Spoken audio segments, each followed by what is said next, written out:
Assalamualaikum warahmatullahi wabarakatuh. Perkenalkan, nama saya Sri Wina Ramadhani dengan NIM 190574201007. Saya mahasiswi Universitas Maritim Raja Ali Haji, Prodi Ilmu Hukum. Nah, di video kali ini saya akan membahas tentang pendekatan berbasis masyarakat dalam pencegahan tindak pidana perdagangan orang. Oke, langsung saja kita masuk kepada pembahasan. Jadi, yang pertama itu yang harus kita tahu bersama bahwa sebenarnya apa sih itu pencegahan tindak pidana perdagangan orang dengan berbasis masyarakat. Nah, jadi pencegahan TPPO dengan pendekatan berbasis masyarakat dapat dipahami sebagai segala upaya yang dilakukan melalui pendidikan dan pemberdayaan masyarakat dalam mencegah terjadinya TPPO.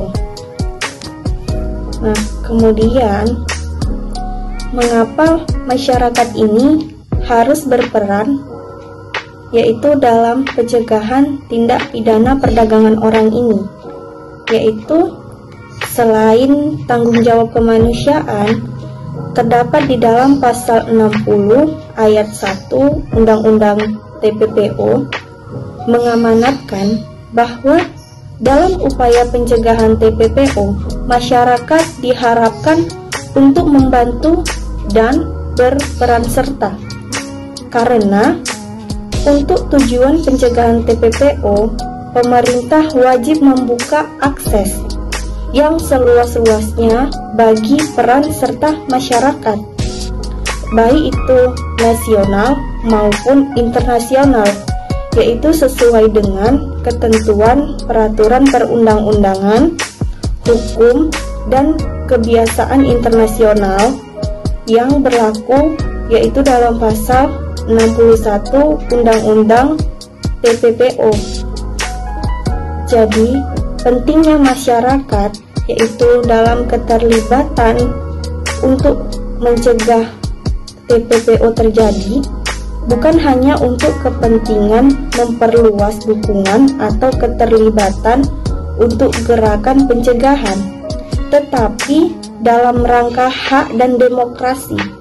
Hal ini menjadi penting sebab masyarakat adalah pilar, yaitu pilar terdepan yang langsung berhadapan dengan kebijakan kriminal atau kriminal polisi terkait pencegahan TPPO ini sendiri. Kemudian, bagaimana sih wujud peran serta masyarakat dalam pencegahan tindak pidana perdagangan orang ini? Nah, peran serta masyarakat dalam pencegahan TPPO yaitu diwujudkan dengan tindakan memberi informasi dan atau melaporkan adanya TPPO, yaitu kepada penegak hukum atau pihak yang berwajib. Ini ada diatur di dalam pasal 60 ayat 2 Undang-Undang TPPO. Nah, dalam melaksanakan peran sertanya itu, masyarakat berhak untuk memperoleh perlindungan hukum, yaitu diatur di dalam pasal 62 Undang-Undang TPPO.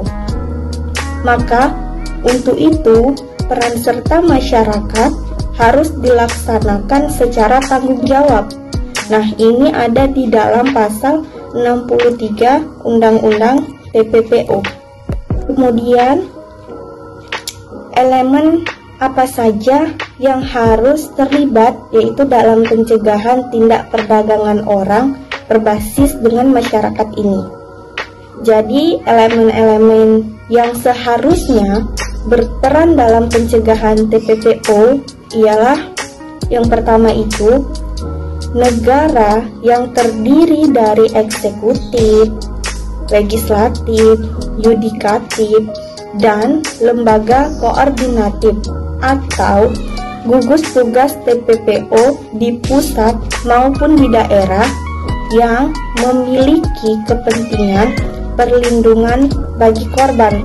Kemudian yang kedua, masyarakat dan komunitas, dalam ini hal individu dan kelompok sosial yang memiliki visi dan misi yang sama dalam memberantas tindak perdagangan orang, yaitu misalnya lembaga keagamaan, lembaga adat, lembaga sosial, yaitu yang tinggal di wilayah administratif yang sama atau wilayah dan antar negara. Kemudian yang ketiga itu adalah pendamping.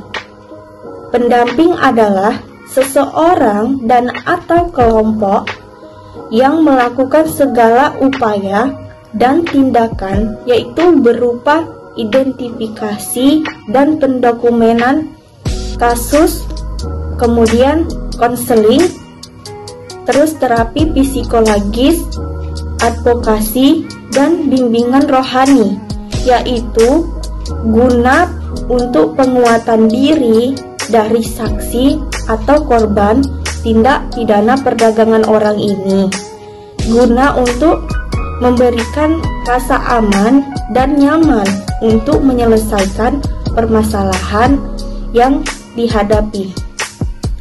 Kemudian yang keempat yaitu korban.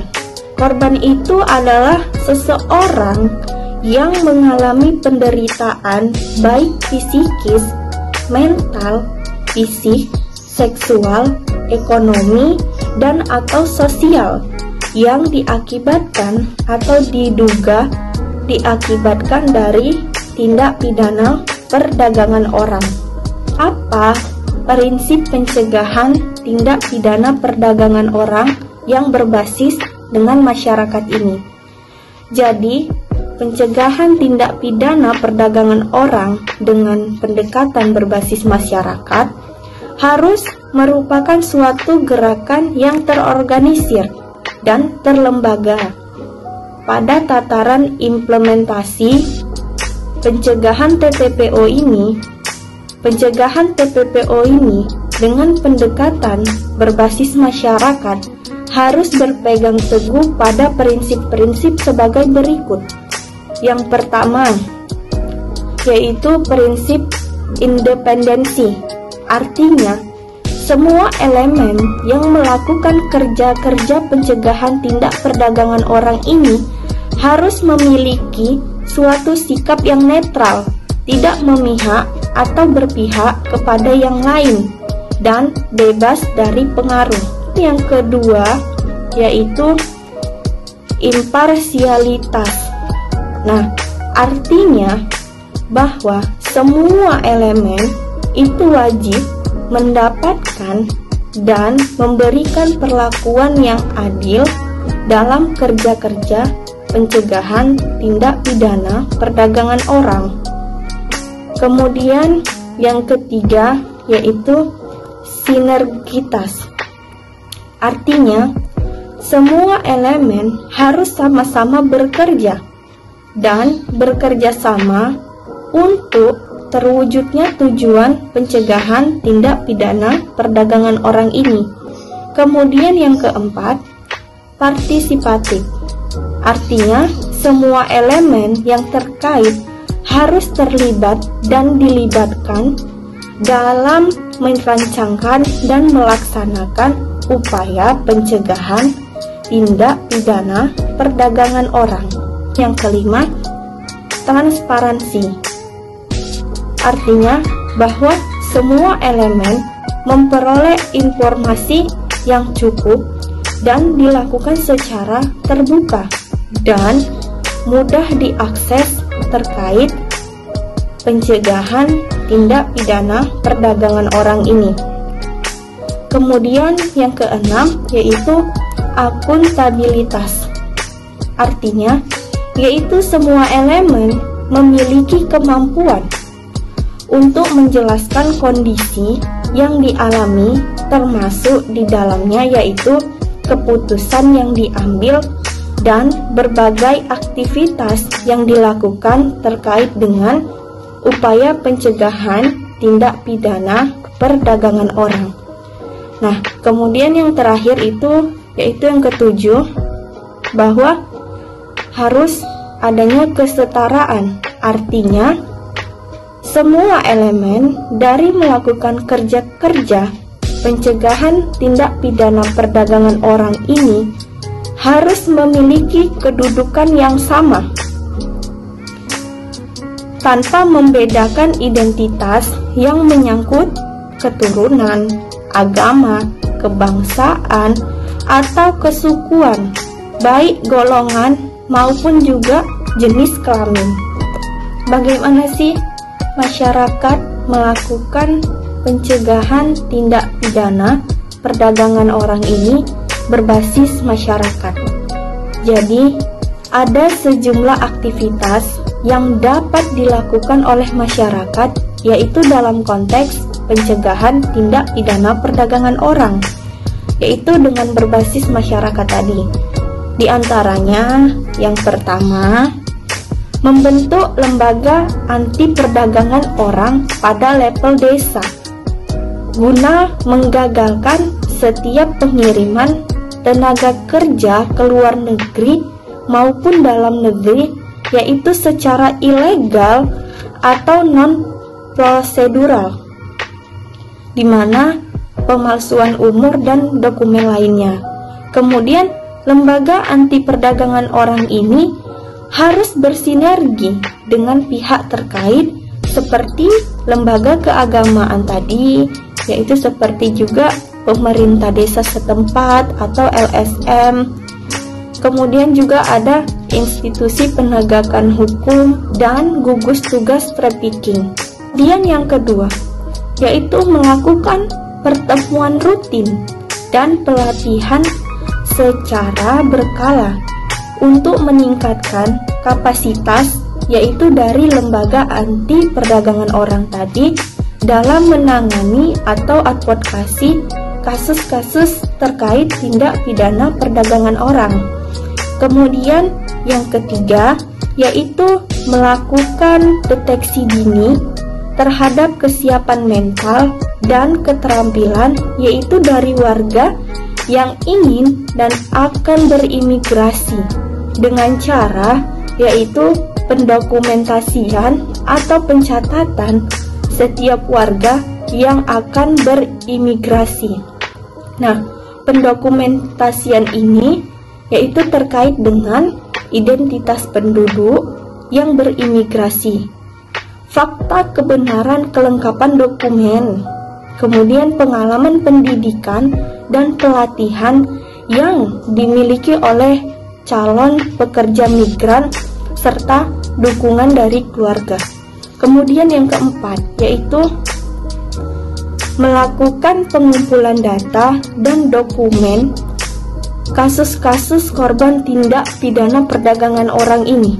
Nah, pendokumenan kasus korban TPPO ini yaitu terkait identitas dan kondisi korban, fakta dan informasi yang berhubungan dengan terjadinya TPPO, pengalaman dan harapan korban, serta kondisi korban sejak berangkat sampai dinyatakan sebagai korban TPPO.